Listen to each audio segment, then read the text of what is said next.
Okay, so class अपन पढ़ते हैं energy store करने कैपेसिटर। तो अगर अपने पास एक कैपेसिटर है हाँ, तो उसके अंदर कितनी एनर्जी स्टोर होगी तो अपन कैसे फिगर आउट कर सकते हैं। देखो बहुत सिंपल सा मेथड है कि अगर मान लो मेरे पास में दो प्लेट्स हैं, ठीक है। अभी तक हम क्या करते हैं, एनर्जी स्टोर एनर्जी चेक करने के लिए क्या करते हैं, जैसे मान लो हमने देखा था कि पोटेंशियल एनर्जी या कोई भी एनर्जी अगर अपन चेक कर रहे हैं, तो जैसे मैं किसी चार्ज के अगेंस्ट में कैलकुलेट कर रहा हूँ, तो ये चार्ज Q है, यहाँ से चार्ज को मैं अगर लेके आया, मैंने देखा इसके ऊपर कितना वर्क मुझे करना पड़ा और वो इसके पोटेंशियल एनर्जी के इक्वल होगा, ठीक है। चलो, तो सेम ऐसे अपन भी कैलकुलेट करते हैं कि इसके अंदर जो एनर्जी स्टोर है वो कितनी होगी। तो हम क्या करेंगे, ये पॉजिटिव प्लेट है, ये नेगेटिव प्लेट है। एक नेगेटिव प्लेट से इलेक्ट्रॉन उठाया मैंने इधर लेके आया, बहुत स्मॉल चार्ज लिया मैंने, मान लेते हैं dq चार्ज लिया, और वो dq चार्ज को उठा के मैं इधर से लेके आया। मैं चेक करता हूँ कि इसके इलेक्ट्रिक फील्ड इधर होगा ना, पॉजिटिव से इलेक्ट्रिक फील्ड इधर, तो इसके इलेक्ट्रिक फील्ड के अगेंस्ट मुझे कितना वर्क डन करना पड़ा है ना, वो वर्क डन किसके इक्वल होगा, इसके पोटेंशियल एनर्जी के इक्वल। तो अब इसकी कैलकुलेशन कैसे करते हैं, बहुत सिंपल सी कैलकुलेशन है। मान लेते हैं अपन कि अगर जो चार्ज मैं इधर ट्रांसफर करके जाता हूँ वो dq चार्ज है, dq चार्ज को मैंने इधर से इधर ट्रांसफर किया है ना, तो स्टार्टिंग में यहाँ पर इसकी पोटेंशियल एनर्जी कितनी थी और यहाँ से यहाँ तक आने में इसकी पोटेंशियल एनर्जी में कितना चेंज आया, तो वो जो चेंज आया है वो मेरे वर्क डन की वजह से आया। और जितना भी ध्यान से सुनना, क्योंकि हम यहाँ पे पोटेंशियल डिफरेंस क्यों निकाल रहे हैं, क्योंकि दोनों के पास कुछ ना कुछ पोटेंशियल है, ठीक है। अगर इनफाइनाइट पे होता तो हम सिर्फ इसका पोटेंशियल निकालते, डिफरेंस नहीं निकालते, पता है ना। अगर इस प्लेट को इनफाइनाइट पे ले जाऊं मैं, तो इनफाइनाइट पे तो इसका पोटेंशियल जीरो हो जाएगा। तो अगर इनफाइनाइट पे इसका पोटेंशियल जीरो हो गया तो वहां से यहाँ तक लाने में यहाँ का तो पोटेंशियल है नहीं, अगर डिफरेंस निकालूंगा तो भी वो सेम ही आएगा जो पोटेंशियल इसका है, बट यहाँ पर इसका भी कुछ पोटेंशियल होगा इस प्लेट का, इसका भी कुछ होगा, तो यहाँ से आगे चल के क्या होगा, तो जो मैं वैल्यूज निकालूंगा वो पोटेंशियल डिफरेंस होगी and that is exactly equal to the amount of water I have done in this charge, ठीक है। सो dq मेरे पास में जो चार्ज है, इस चार्ज की वैल्यूज अगर मैं कैलकुलेट करूंगा, ध्यान से सुनते रहो, अगर इस चार्ज पे जो वर्क डन है उसकी वैल्यूज अगर मैं कैलकुलेट करूंगा तो वो कैसे करूंगा। लेट्स से ये dq चार्ज था तो मैंने वर्क डन भी बहुत छोटा सा किया है, dw वर्क डन किया है, and we know that in case of charge है ना, work done is equal to work done की जो वैल्यूज निकालते हैं अपन, वो कैसे निकालते हैं। हाँ, आप लोगों ने 10th क्लास के अंदर एक फॉर्मूला पढ़ा होगा, V is equal to W upon Q। मैं आपके बाद क्या निकाल रहा हूँ, मैं आपके बाद जो वैल्यूज निकाल रहा हूँ किससे निकाल रहा हूँ, W की। तो वर्क डन निकालूंगा तो Q मल्टीप्लाई बाय V हो जाएगा, तो Q multiply bye V। Charge कौन सा है, dq, तो dq। पोटेंशियल डिफरेंस है डेल्टा V, ठीक है। सबसे पहले तो ये चीज क्लियर होगी। अब अपन क्या करेंगे, बस अब आपको ये जो वैल्यूज है डेरिवेशन में फॉर्मुलेट करना है। कैसे करना है, देखो हमको पता है कि जो वैल्यूज अगर हम सॉल्व आउट करेंगे तो हमको इन सबकी वैल्यूज चाहिए होगी ना, इनकी वैल्यूज पुट करेंगे, फिर इंटीग्रेशन सॉल्व करेंगे, dw तो w निकालना पड़ेगा, इंटीग्रेशन सॉल्व करेंगे, कहां से कहां तक सॉल्व करना है आपको कैलकुलेट करना है। तो बहुत सिंपल सा है, देखो कैसे निकालेंगे। We know that c is equals to q upon delta v, याद है ना। तो अगर मैं डेल्टा v निकाल रहा हूं तो क्या मैं डेल्टा v को q अपॉन c ले सकता हूं, ठीक है। ध्यान से सुनो, तो dw इक्वल्स टू dw की वैल्यू निकाल रहा हूं which is dq dot q upon c, ठीक है। यहां तक समझ में आया सबको। अब देखो ये जो amount of charge capital Q है, ये हम कौन सा चार्ज है, ये वो चार्ज है जो हम यहां से यहां तक ट्रांसफर करेंगे, क्योंकि इसके ऊपर ही तो वर्क डन होगा। तो ये जो कितना चार्ज है हमको नहीं पता, लेट्स अज्यूम इस अमाउंट को कैपिटल Q को मैंने जो चार्ज लिया है वो स्मॉल q लेता हूं, क्योंकि कैपिटल Q तो टोटल चार्ज है ना, सारा चार्ज ट्रांसफर नहीं किया, सारा चार्ज हम फाइनली ट्रांसफर करेंगे जब हम इंटीग्रेशन करेंगे इसका। तो लेट्स से वो जो चार्ज अपन ने लिया है वो स्मॉल q चार्ज मैंने ट्रांसफर किया, ठीक है। और स्मॉल q की लिमिट क्या है, 0 से लेके कैपिटल Q तक, 0 चार्ज से लेके कैपिटल Q चार्ज तक जितना भी चार्ज मैं ट्रांसफर करूंगा उसको हम कैलकुलेट करते हैं, या उसके ऊपर वर्क डन जो होगा वो कैलकुलेट करेंगे। तो अब c बाहर आ जाएगा, dw is equal to c constant है ना, कैपेसिटर का ध्यान से सुनना, कैपेसिटर का जो कैपेसिटेंस है वो कांस्टेंट होता है जब तक अपन उसके एरिया में कोई चेंजेस नहीं करते, इसके स्ट्रक्चर में कोई चेंजेस नहीं करते, ठीक है। तो 1/c is equal to q dot dq, दोनों से इंटीग्रेशन लगा दिया मैंने, वर्क डन 0 टू w, ये 0 टू कैपिटल Q है ना, कैपिटल Q टोटल चार्ज है ना इसके, ओके। तो अब वैल्यूज कैलकुलेट करेंगे तो 1/c मल्टीप्लाई बाय ये हो जाएगा q स्क्वायर अपॉन 2 और ये 0 टू कैपिटल Q।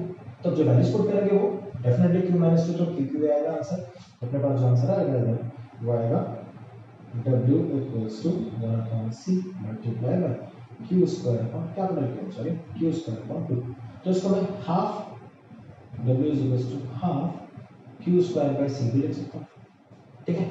और अगर आपको याद हो तो 10th 10th क्लास के अंदर बहुत सारी चीजें हैं जो 10th क्लास से रिलेटेड है। ऐसा क्यों बताता हूँ, क्योंकि अगर आपको याद हो तो पावर का फॉर्मूला था आई स्क्वायर आर, फिर अपन आई की प्लेस पे v अपन आर रखते थे, दोनों का स्क्वायर हो जाता था, तो बन जाएगा v square upon R square multiply by R, R से कैंसिल आउट, तो v स्क्वायर अपन आर, एक नया फॉर्मूला बन गया। ऐसे यहाँ पर भी कर सकते हैं, है ना, ऐसे यहाँ पर भी कर सकते हैं। कैसे? We know that c is equal to q by v, वहाँ प्लेस कर दो तो q बाय v हो जाएगा डेल्टा v पर, तो half q square upon q multiply by delta v, q से q कैंसिल आउट, तो ये फॉर्मूला हो गया half q delta v। Delta v is potential difference actually between them, तो उसको आप चाहो तो आप v भी लिख सकते हो, कोई दिक्कत नहीं, ठीक है। आप जनरली बुक में देखोगे तो वहाँ डेल्टा v है ना, वही है। ओके, नेक्स्ट आता है, इसका एक और फॉर्मूला बना सकते हैं। कैसे? अब के बाद मैंने यहाँ लास्ट टाइम पे वैल्यूज किसकी प्लेस की थी, c की। अगर मैं q की वैल्यूज प्लेस करता हूँ c और a की फॉर्म में, q is equal to c भी होता है, वैल्यूज प्लेस करते हैं, w is equal to half q square upon c, q की वैल्यू c भी होती है, तो half c square v square upon c, c से c कैंसिल आउट, तो w is equal to half c v square. ठीक है, जैसे टोटल अपने पास में तीन फॉर्मूलाज है किसके, एनर्जी के। वर्टन है ना, तो वर्टन एनर्जी तो है, दैट मींस अगर मैं एनर्जी कैलकुलेट करूंगा किसी भी चार्ज कैपेसिटर के अंदर, अगर मैं एनर्जी स्टोर जो है उसके अंदर अगर कैलकुलेट करेंगे तो अपना 1 2 और 3 फॉर्मूला से चेक कर सकते हैं। डिपेंड करता है आपको वैल्यूज क्या करना है, जो भी वैल्यूज करना है उसके अकॉर्डिंग का फॉर्मूला सप्लाई तो आंसर आ जाएगा। ठीक है, चलो इसको नोट करो जल्दी से। ओके, तो अभी हमने कैलकुलेट किया था work done is equal to half q square by c, value सही है। अब देखना ध्यान से देखते रहना, अगर मेरे पास में वर्क डन है तो क्या मैं फोर्स निकाल सकता हूं इससे? फोर्स कैसे निकालेंगे देखो, हमको पता है work done is equal to force multiply by displacement. बच्चे यही सोचते हैं work done is equal to force multiply by displacement, calculate करेंगे आंसर आएगा। नहीं, फोर्स ऐसे नहीं निकालेंगे। देखो कैसे निकालेंगे, सबसे पहले तो चेक करो कि फोर्स है क्या, कौन सा फोर्स निकाल रहा है। मान लो मैं अभी क्या कर रहा था, मैं इसको ये एक इलेक्ट्रॉन को यहाँ से शिफ्ट कर रहा था, तो मैं बता रहा हूँ कि ना इस इलेक्ट्रॉन को या इस चार्ज को इसके अंदर ट्रैवल करने में कितनी एनर्जी रिक्वायर्ड है। वो एनर्जी क्यों रिक्वायर्ड है, क्योंकि इसके अंदर कोई ना कोई फोर्स है जो उसको पुश कर रहा होगा, ओके, जिसकी वजह से एनर्जी यूटिलाइज होगी। ओके, अब हम बात करते हैं वहां पर इस प्लेट को मैं थोड़ा सा दूर ले जाऊँ, ये जो प्लेट है इस प्लेट को थोड़ा सा मैं दूर ले जाऊँ। अगर मैं इस प्लेट को थोड़ा सा दूर ले जाऊंगा तो मुझे क्या करना पड़ेगा, मुझे इसके इलेक्ट्रिक फील्ड के अगेंस्ट काम करना पड़ेगा, मुझे इसके इलेक्ट्रिक फील्ड के इस प्लेट की दूसरी प्लेट की, क्योंकि ये एक प्लेट पॉजिटिवली चार्ज है, दूसरी प्लेट नेगेटिवली चार्ज है ना, दोनों अट्रैक्शन फोर्स जनरेट करेंगे। तो अगर मैं एक प्लेट को, दोनों में से किसी भी एक प्लेट को अगर मैं दूर ले जाऊंगा तो जो ऑपोजिट जो सेकंड प्लेट है वो इसके ऊपर एक फोर्स लगाएगी, उसको वापस इधर खींचेगी। ठीक है ना, अगर मैं इस प्लेट को यहाँ से खींच के समहाउ फोर्स लगा के इधर ले जाता हूँ, now this is the external force and this is the electric force, the electrostatic force. तो मुझे क्या करना है, मुझे इस इलेक्ट्रोस्टैटिक फोर्स को अपोज करना है, मुझे इस इलेक्ट्रोस्टैटिक फोर्स को अपोज करना है। तो मैं क्या करता हूँ, जो एक्सटर्नल फोर्स है उसको कैलकुलेट कर लेता हूँ कि मैंने कितना फोर्स लगाया, उससे मैं इलेक्ट्रिक फोर्स को कैलकुलेट करूंगा, उसको यूज करके हम वोल्ट निकालेंगे और चेक करेंगे सेम आ रहा है। चलो एनर्जी निकालेंगे सेम हम। अच्छा, तो अगर हम वैल्यूज निकालते हैं फोर्स, एक्सटर्नल फोर्स की, इलेक्ट्रिक फोर्स की, कैसे निकालेंगे, ध्यान से देखना, बहुत इजी है। इलेक्ट्रिक फोर्स या electrostatic force is exactly equal to QE, है ना, where E is the electric field of this plate, ये तो फोर्स लगाएगा।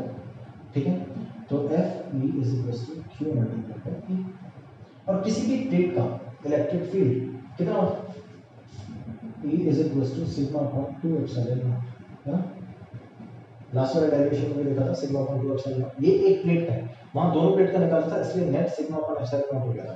मैं एक ही प्लेट की बात कर रहा हूं क्योंकि ये प्लेट इसके ऊपर फोर्स लगा रही है। ठीक है, मैं इसी का फोर्स कैलकुलेट करूंगा, ये खुद के ऊपर थोड़ी फोर्स लगेगी, ठीक है, दूसरी प्लेट लगाएगी ना इसके ऊपर फोर्स, तो E F electrical is equal to Q multiply by sigma upon 2 epsilon naught.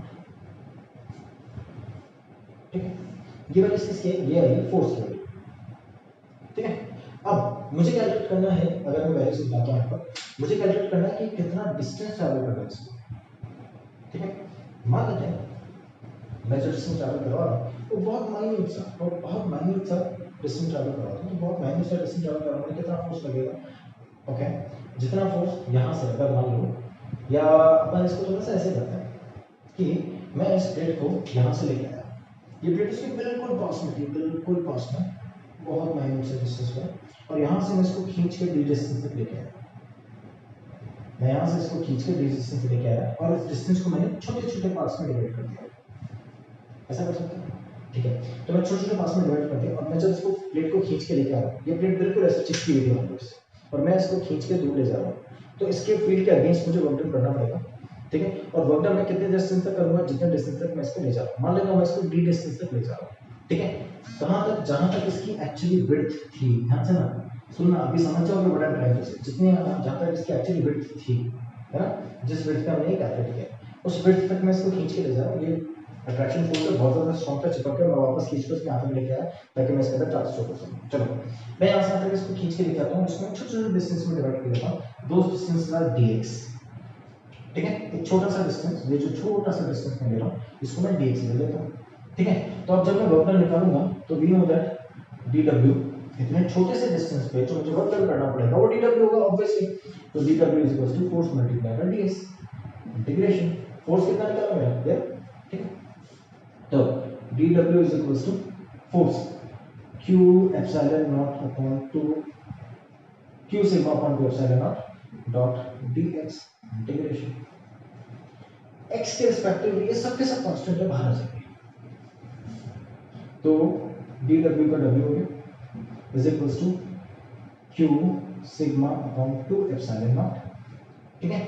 और जो dx था इसका इंटीग्रेशन अपन dx का इंटीग्रेशन करेंगे, कहां से कहां तक करेंगे, 0 से लेकर d तक। हमें तो बिल्कुल चिपकी लाइन के बीच का जो डिस्टेंस था वो बहुत कम था, 0 ही मान लेते हैं, 0 से लेकर d तक, मतलब बिल्कुल पास से अगर मैं d डिस्टेंस तक लेता हूं तो 0 से लेकर d तक वैल्यूज पुट करेंगे तो dx का इंटीग्रेशन सॉल्व करेंगे क्या होगा, x, ओके। तो अब इसके नेक्स्ट वाला यहां पर देख लेना, w is equal to q sigma upon 2 epsilon naught multiply by x 0 to d, और इसकी वैल्यूज क्या जाएगी d। मैं सब कुछ हटा के यहाँ पर डायरेक्टली d पुट कर देता हूँ। ये अपना वर्क डन है, लेकिन ये वर्क डन इससे मैच करेंगे, ये तो q स्क्वायर अपॉन c आएगा, ऐसा क्या। चलो वैल्यूज पुट करते हैं। हाँ एक और चीज़, जो अपना जो स्मॉल q चार्जेस है वो स्मॉल q चार्ज मैंने इसके लिए लिया है, जो इसका स्मॉल q चार्ज यहाँ पे फोर्स अप्लाई कर रहा है। तो अपने को पता है कि इसका जो टोटल चार्ज है कैपिटल Q है, तो आप चाहो तो यहाँ से ही फॉर्मूला स्मॉल q और e था, तो मैं उसको चेंज करना भूल गया कैपिटल Q में, तो आप कैपिटल Q में चेंज करके इसको यहाँ पर कैपिटल Q लिख लूँगा, ठीक है। चलो तो अब q square upon half q square upon c, ठीक है। चलो आगे चलते हैं, देखते रहो। हमको पता है दैट c, अभी हमने निकाला था c की जो वैल्यूज अपने पास में वो कितनी आती है, c की वैल्यू आती है a epsilon naught upon d। Parallel plate के लिए ना वहाँ पे वैल्यूज रखूँ, तो a एप्सिलॉन नॉट d, ठीक है। और q स्क्वायर को मैं लिख सकता हूँ half q dot d upon a epsilon not, q upon a is sigma, तो it is half sigma q, एक q तो यूज हो गया, एक ही q बचा और दूसरा d बचा, q d upon epsilon not, sigma q d upon 2 epsilon not sigma। So class अब हम स्टार्ट करेंगे energy density in the parallel plate capacitor. तो सॉरी, एनर्जी डेंसिटी होती क्या है, डेंसिटी मतलब हम जानते हैं, देखना चलो मैं इसको वैसे समझाता हूँ। मान लो पैरेलल प्लेट कैपेसिटर है, हम क्या कर रहे थे, इसमें एक प्लेट को मैं थोड़ा सा मूव करता हूँ, तो जितना डिस्टेंस में, या हम ये भी छोड़ें, मूव भी करना छोड़ें, यहाँ से यहाँ तक अगर हम मूव करवा रहे हैं तो जितनी भी एनर्जी है वो इस कैपेसिटर के अंदर स्टोर्ड है ना। तो पर यूनिट वॉल्यूम में कितनी एनर्जी है हमको निकालना है, दैट इज एनर्जी डेंसिटी। समझ गए, बहुत सिंपल सा ना। तो पर यूनिट वॉल्यूम में कितनी एनर्जी है वो कैसे निकालेंगे, देखो जितनी भी एनर्जी, ध्यान से सुनना, जितनी भी एनर्जी इस पूरे वॉल्यूम में स्टोर है, आप इसकी वॉल्यूम को डिवाइड कर दो, आंसर आ जाएगा। इसके वॉल्यूम कैसे निकालेंगे, बहुत सिंपल सा, एरिया मल्टीप्लाई बाय डिस्टेंस, ठीक है। चलो तो वी हैव पोटेंशियल एनर्जी, या हम इसको वर्क डन भी बोल सकते हैं, दोनों चीजें सेम ही है। तो the potential energy stored in the capacitor is half C V square, हम चेक कर चुके हैं, ठीक है। तो U E is equals to half C is equals to A epsilon naught upon D multiply by V. Potential difference या potential, ये potential difference ही मैंने आपको बताया था ना, which is electric field multiply by distance. ठीक है, तो अब इसकी वैल्यूज अगर मैं यहां प्लेस करूं तो E D whole square which is actually half A epsilon naught upon D multiply by E square multiply by D square, D से स्क्वायर कैंसिल आउट हो गया। Now it is half A epsilon naught E square, और ये जो D था as it is. अब मैं ए और डी इन दोनों को मल्टीप्लाई करूं तो वॉल्यूम भी तो बनता है, तो it is half epsilon naught E square multiply by volume, capital V बना देता हूं। Capital V is volume, small V is potential. ठीक है, चलो तो this is the volume U E. अब मुझे एनर्जी डेंसिटी निकालनी है ना, मैं वॉल्यूम को डिवाइड कर देता हूँ, बस सिंपल सा काम। तो एनर्जी डेंसिटी अगर हम कैलकुलेट करेंगे तो यू ई पर unit volume is half epsilon naught E square. समझ गए? This is capital V here. मैं वॉल्यूम लिख देता हूँ, इससे समझ जाओगे आप, कंफ्यूजन नहीं होगा ना। ठीक है, तो एनर्जी डेंसिटी पर यूनिट वॉल्यूम, या एनर्जी डेंसिटी बोल सकते हैं, पर यूनिट वॉल्यूम में होती है डेंसिटी निकालेंगे तो इट्स पर unit volume half epsilon naught E square. ठीक है, बहुत सिंपल सा छोटी सी चीज थी। चलो ये बना दिया, इसको भी नोट करो, जल्दी से आगे चलते हैं फिर गाइस अपन। ओके, तो अब हम बात करते हैं कि मान लो जिस पैरेलल प्लेट कैपेसिटर की अपन बात कर रहे हैं, अगर उस पैरेलल प्लेट कैपेसिटर के अंदर जो दो प्लेट्स हैं उन दोनों पे सेम चार्ज नहीं हुआ तो, अभी तो अपन सेम चार्ज कर रहे हैं, अगर सेम चार्ज नहीं हुआ तो क्या होगा?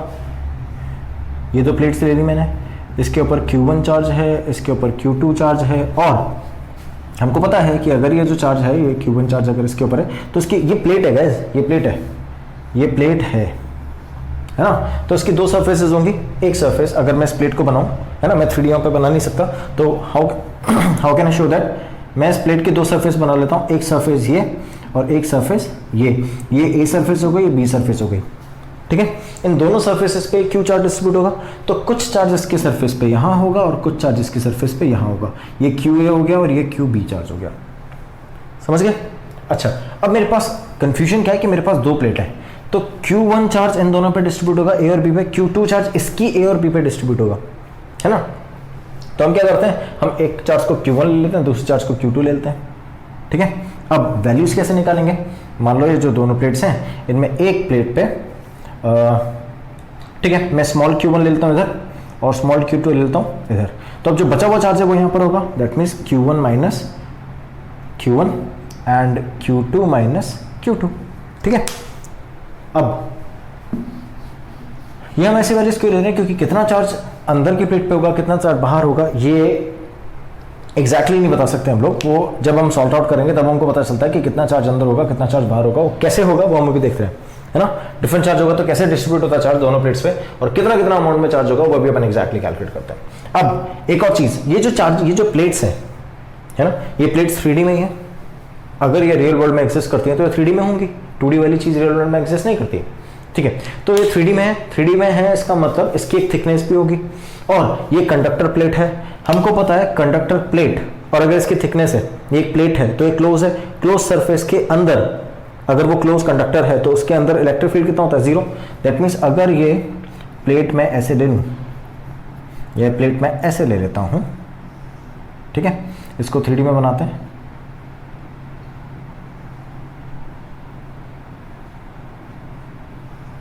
ये प्लेट मैंने ले ली, ठीक है। अब इसकी दो सरफेस दिख रही है ना आपको, एक तो ये और एक वो पीछे वाली। तो जो सामने वाली सरफेस है इस पे चार्ज अपना है Q1, और जो पीछे वाली सरफेस है इस पे चार्ज है Q1 माइनस Q1। ठीक है, और अब ये जो थिकनेस है इसके अंदर देख रहे हो, जैसे मान लेता हूँ मैं, मेरे पास में डस्टर है, ये प्लेट ले लेते हैं, ठीक है। तो ये इसका एक सरफेस हो गया और ये इसका दूसरा सरफेस हो गया, ठीक है। इसकी एक थिकनेस भी तो होगी। इसके अंदर अगर मैं देखूं तो जो इलेक्ट्रिक फील्ड होगा वो 0 होगा। ओके, तो इसके अंदर एक सरफेस लेते हैं, पॉइंट यहाँ पर कहीं, यहाँ इसके अंदर, इस पॉइंट को मैं ए मान लेता हूँ। तो इलेक्ट्रिक फील्ड एट ए 0। ऐसे ही दूसरी प्लेट है जो यहाँ पर लगी हुई है, इसको मैं 3D में नहीं बना रहा हूँ क्योंकि अब आप समझ जाओगे। बी, तो इस पॉइंट, इस प्लेट पे जो इलेक्ट्रिक फील्ड है ये भी 0 होगा, ठीक है। अब इन दोनों को बेस मान के हम कैलकुलेशन करेंगे, ठीक है। ये इलेक्ट्रिक फील्ड अगर 0 आ रहा है तो इसके ऊपर कौन कौन से एक्चुअल इलेक्ट्रिक फील्ड है जिनको ये बैलेंस कर रहा है, ठीक है, कैसे करेगा देखो, अगर मैं इस पॉइंट की बात करूं, वो सारे पॉइंट के लिए होगा, मैं कोई एक पॉइंट कंसिडर कर रहा हूं, ये ए और यहां पर कोई बी पॉइंट। अब इस पॉइंट के ऊपर ये जो पॉइंट है, इस पॉइंट के ऊपर कौन कौन से इलेक्ट्रिक फील्ड एक्चुअली काम कर रहे हैं? इस पॉइंट के ऊपर इस चार्ज से, इस चार्ज से, इस चार्ज से और इस चार्ज से, है ना, इन सारे चार्जेस से इलेक्ट्रिक फील्ड काम कर रहा होगा। अब ये इलेक्ट्रिक फील्ड की डायरेक्शन सबसे इंपॉर्टेंट चीज है गाइस, इस टॉपिक के अंदर सबसे इंपॉर्टेंट चीज है इलेक्ट्रिक फील्ड की डायरेक्शन फिगर आउट करना। अगर आपने इलेक्ट्रिक फील्ड की डायरेक्शन फिगर आउट कर ली, डेरिवेशन के अंदर कुछ भी नहीं है, ठीक है। तो इलेक्ट्रिक फील्ड की डायरेक्शन कैसे फिगर आउट करते हैं, चेक करो, जो अपने पास में अपन को नहीं पता ना, अपने को नहीं पता कि एक्चुअली ये जो चार्जेस हैं ये कौन सा पॉजिटिव है कौन सा नेगेटिव है, तो मैं ऐसा कुछ डिस्क्राइब भी नहीं कर रहा हूँ कि कौन सा पॉजिटिव कौन सा नेगेटिव है, मैं उसके अकॉर्डिंग चार्जेस डिसाइड करूंगा। जैसे मान लो मैंने इस वाले चार्ज को, ये जो चार्ज है ना, ये इसके एक साइड है, जैसे ये अगर प्लेट है ऐसे लेता हूँ, इसके अंदर ये थिकनेस है ना, ये इसकी थिकनेस दिखा रहा हूँ मैं आपको। अगर मैं थिकनेस दिखाता हूँ, थिकनेस के अंदर ये प्लेट है, तो ये एक साइड है और बाकी सारे चार्ज ये इस साइड है, ये भी इस पॉइंट के इसी साइड है ना, एक ये साइड, एक लेफ्ट साइड हो गई, एक राइट साइड हो गई, लेफ्ट साइड हो गई, तो ये सारे जितने भी चार्जेस है उसका राइट साइड है और ये सारे लेफ्ट साइड है। तो मैं इसी अकॉर्डिंग इलेक्ट्रिक फील्ड को भी डिसाइड कर लेता हूँ कि यहाँ पर इससे जो इलेक्ट्रिक फील्ड बन रहा होगा वो इस साइड पुश करेगा इसको, और इससे जो इलेक्ट्रिक फील्ड बनेगा वो इस साइड पुश करेगा, और दोनों मिला के जो टोटल इलेक्ट्रिक फील्ड होगा वो जीरो होगा, ठीक है, क्योंकि इनसाइडेड जीरो होगा ना। ओके, तो अब वो कैसे बैलेंस करेंगे, क्या करेंगे, हम सही ले रहे हैं नहीं ले रहे हैं, वो ऑटोमेटिकली अगर हम सही नहीं ले रहे तो डेरिवेशन में आ जाएगा, क्योंकि हमने चार्जेस तो करेक्ट लिए, ठीक है। चलो, तो अब इलेक्ट्रिक फील्ड निकालता हूं मैं। इलेक्ट्रिक फील्ड, हाँ एक और चीज, इलेक्ट्रिक फील्ड का फॉर्मूला क्या होता है? इलेक्ट्रिक फील्ड अगर अपन चार्ज से इलेक्ट्रिक फील्ड निकालेंगे तो उसका फॉर्मूला क्या होगा, जल्दी बताओ। इलेक्ट्रिक फील्ड अगर अपन किसी का भी, जैसे अगर मान लो मैं इस पॉइंट पे कैलकुलेट कर रहा हूँ, मैं चार्जेस के अकॉर्डिंग कैलकुलेट कर रहा हूँ ना, तो इलेक्ट्रिक फील्ड हमने देखा था ये प्लेट है गाइस, ये प्लेट है, तो अगर प्लेट है तो इलेक्ट्रिक फील्ड क्या होगा, E is equal to sigma upon 2 epsilon naught. अब सिग्मा क्या होता है, चार्ज डेंसिटी, है ना, एरिया तो सब में सेम ही है, एरिया तो सेम ही ले रहे अपन, लेकिन अगर मान लो मैं चार्ज देता हूँ इस वाले के लिए, तो इसका चार्ज क्या होगा, Q1 माइनस Q1 अपॉन ए एरिया, ठीक है। इसके लिए small Q1 upon A, small Q2 upon A, Q2 minus small Q2 upon A, समझ गए। चलो इस तरह से कैलकुलेट करेंगे सबका इलेक्ट्रिक फील्ड। अब मैं डायरेक्टली वैल्यूज में डायरेक्टली फॉर्मुलेज में वैल्यूज पुट कर रहा हूँ, तो E A is equals to electric field of this one and this one, ठीक है। तो सबसे पहले इसका कैलकुलेट करते हैं, तो Q1 minus Q1 upon 2A epsilon not, Q upon A sigma हो गया, ठीक है, माइनस सिर्फ एक इसको पॉजिटिव लेके बाकी सबको नेगेटिव लेता हूँ, क्यों, क्योंकि मैंने एक साइड इसको लिया, अगर मैं इसको रेफरेंस लेके पॉजिटिव ले रहा हूँ बाकी सब नेगेटिव हो जाएंगे, ठीक है, क्योंकि ये भी इसी डायरेक्शन में है, ये वाला तो ऑब्वियसली इस डायरेक्शन में, और ये वाला ये Q2 है, ये भी एक ही डायरेक्शन में, ठीक है। तो इन सबका नेगेटिव ले लेते हैं, तो Q1 upon 2A epsilon naught minus Q2 upon 2A epsilon naught, और minus Q2 minus Q2 upon 2A epsilon naught, ठीक है। चलो, तो अब 2A एप्सिलॉन नॉट 1 अपॉन, ये तो कॉमन आ गया सब में, तो 1 upon 2A epsilon not common ले लिया, यहाँ से क्या बचा, Q1 minus Q1 minus Q1 minus Q2 minus capital Q2 plus Q2, ठीक है, माइनस से मल्टीप्लाई करेंगे ना।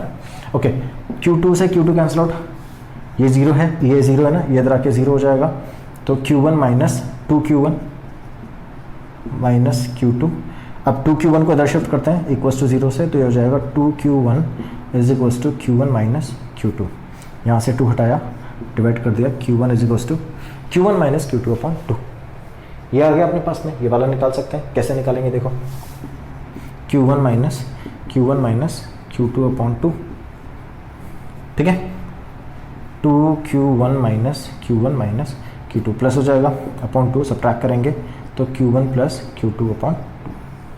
ये किसके ऊपर चार्ज है, इसके ऊपर चार्ज है, और इसके ऊपर कितना था, Q1 माइनस Q2, समझ गए यहाँ तक, ठीक है। अच्छा, मेरे पास स्पेस कम है, इसको नोट करो, मैं बाकी नेक्स्ट वाला डायरेक्शन बी के लिए सॉल्व करता हूँ, जल्दी नोट करो। ओके, मैंने रख कर दिया, मैंने रिजल्ट्स अपने किए, इनको अपन बाद में देखेंगे और मैच करेंगे कि क्या क्या वैल्यूज आ रही है एक्चुअली, है ना। अब मैं कैलकुलेट करता हूँ किसके लिए, बी के लिए, तो electric field at B is also zero. अब वंस अगेन बी के इस साइड भी एक ही चार्ज है और इसके इस साइड बाकी साइड चार्ज है, इसको पॉजिटिव इन सबको नेगेटिव, तो E B is equals to Q2 minus small Q2 upon Q2 minus small Q2 upon 2A epsilon naught minus Q2 upon 2A epsilon naught minus Q1 upon 2A epsilon naught minus Q1 minus Q1 upon 2A epsilon naught. ये last में बच्चों को confusion हुआ होगा पिछले बार में कि मैंने ब्रैकेट नहीं लगा, उसके बाद में मैंने माइनस से मल्टीप्लाई कर दिया। ये 0 है, 1/2 A ε0 सब में से कॉमन ले लिया, Q2 minus Q1 minus Q1 plus Q1। अब की बार Q1 कैंसिल आउट हो जाएगा, बचा अपने पास Q2, तो ये -2Q2 और Q2 माइनस Q1 हो जाएगा। ओके, तो plus Q2 minus Q1 equals to 0 आ ही चुका है, इसको शिफ्ट कर देते हैं। 2Q2 is equals to Q2 minus Q1 upon, यहाँ से 2 हटाया, डिवाइड हो गया। क्या मैं इसको ध्यान से सुनना, Q2 is equals to minus Q1 minus Q2 upon 2 लिख सकता हूँ? नेगेटिव कॉमन ही तो लिया है, इसलिए मैंने रब नहीं किया था। ध्यान से देखो, Q1 के ऊपर जो चार्ज आ रहा है उसका नेगेटिव चार्ज इसके ऊपर ऑटोमेटिकली डेवलप हो गया, हमने कुछ नहीं किया। ऐसे ही तो होता है, यहाँ पर जो इस प्लेट में जो चार्ज होता है उसके ऑपोजिट चार्ज यहाँ पर होता है ना। अगर यहाँ नेगेटिव तो यहाँ पॉजिटिव फील्ड डेवलप हो जाता है, बताया था मैंने। तो सिमिलरली यहाँ पर जो भी चार्ज है उसका ऑपोजिट चार्ज यहाँ डेवलप हो जाएगा। अब मुझे इसकी वैल्यूज निकालनी है Q2 की, तो Q2 minus small q2, minus minus plus हो गया, वो माइनस था ना, माइनस Q1 माइनस Q2, तो okay Q1 minus Q2 upon 2, तो इट इज Q1, ये 2Q2 में से 1Q2 सब्ट्रैक्ट करेंगे तो Q1 प्लस Q2 अपॉन 2, और ये कैपिटल Q2 की वैल्यूज आ गई है। ठीक है, तो इसकी जो वैल्यूज आई है, मतलब Q2 पे जो चार्ज है Q1 माइनस Q2, सॉरी ये राइट साइड पर जो चार्ज था Q2 प्लेट पे, राइट साइड B प्लेट पे, राइट साइड पे जो चार्ज था उसकी वैल्यूज ये है। ये मतलब यहाँ पर जो भी चार्जेस बनेंगे वो तो दोनों सेम बनेंगे, इनसाइड चार्ज डिफरेंट हो जाता है ना, वो ऑटोमेटिकली इलेक्ट्रिक फील्ड से जनरेट होकर बन जाएगा। चलो, तो मैं एग्जैक्ट वैल्यूज रखता हूँ इनकी। क्या है, इसकी है Q1 प्लस Q2 अपॉन 2, इसकी Q1 माइनस Q2 अपॉन 2, इसकी minus Q1 minus Q2 upon 2, और इसकी Q1 प्लस Q2 अपॉन 2। ठीक है, चलो बहुत सिंपल सा। अगर मान लो इसको अगर अपन कैलकुलेट करें तो कैसे कर सकते हैं, जैसे मान लो आपको दो प्लेट्स दिए हैं, या दो चार्जेस दिए हैं, इसमें इसका चार्ज है 10 माइक्रोफैरड और इसका चार्ज है 6 माइक्रोफैरड, और आपसे पूछते हैं बताओ इनके दोनों इनसाइड चार्ज कितना होगा, तो क्या करोगे, इन दोनों में सब्ट्रैक्शन डिवाइड बाई 2, तो 6 माइनस 10 माइनस 6 4 डिवाइड बाई 2, तो यहाँ पे कितना चार्ज होगा 2 माइक्रोफैरड, तो यहाँ पर ऑब्वियसली माइनस 2 माइक्रोफैरड। ठीक है, यहाँ पर कितना चार्ज होगा 10 माइक्रोफैरड है, 10 में से 2 सब्ट्रैक्ट करेंगे तो 8 माइक्रोफैरड होना चाहिए। कैलकुलेट करें क्या, चलो कैलकुलेट करते हैं। तो 10 माइक्रोफैरड है, 10 प्लस 6 16, 16 डिवाइड बाई 2 8। यहाँ पर चेक करते हैं, यहाँ पर कितना चार्ज आ गया अपने पास में -2, और ये 6 था। एक्चुअली चार्ज कितना होना चाहिए था, सब्ट्रैक्ट करेंगे ना, 6 माइनस -2 कितना चार्ज आ जाएगा 8 ही आ रहा है, देखो जो यहाँ पर है वही तो यहाँ पर है, समझ गए। That's how it get manage automatically. ठीक है, अगर आपको चाहिए तो मैं एक और क्वेश्चन करा देता हूँ, इसको नोट कर लो जल्दी से गाइस, वीडियो पॉज करके, क्योंकि मैं इसको रब करने वाला हूँ। ओके, मैं सारी वैल्यूज यहाँ लिख चुका हूँ, तो I am going to rub the results as well. Okay, तो अगर मान लो मेरे पास में ऐसी दो प्लेट्स हैं, छोटी छोटी चीज़ें करा देता हूँ।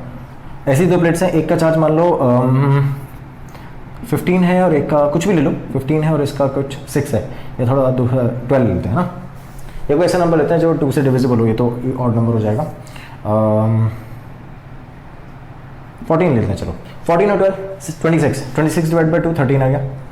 ठीक है, अंदर चार्ज 14 माइनस 13 करेंगे कितना आएगा 1 कूलम, 1 माइक्रोफैरड चार्ज ना, तो ये 1 होना चाहिए आंसर। मैं चेक करता हूँ, 14 माइनस 12 अपॉन 2, 14 माइनस 12 कितना होता है 2 अपॉन 2 1 आ रहा है, ये 1 है तो ये ऑटोमेटिकली -1। अब 12 माइनस -1 कितना आ गया 13, ये देखो ये 13 तो ये 13 ऑटोमेटिकली मैनेज हो जाता है। ठीक है, आप अगर दिमाग सही लगा रहे हो, सब कुछ सही कर रहे हो, तो हमेशा आंसर सही आएगा। Always use the correct formula and correct except. ठीक है, चलो आगे चलते हैं, इसको नोट कर ही लिया होगा आप लोगों ने। ओके, नेक्स्ट टॉपिक अपने पास आता है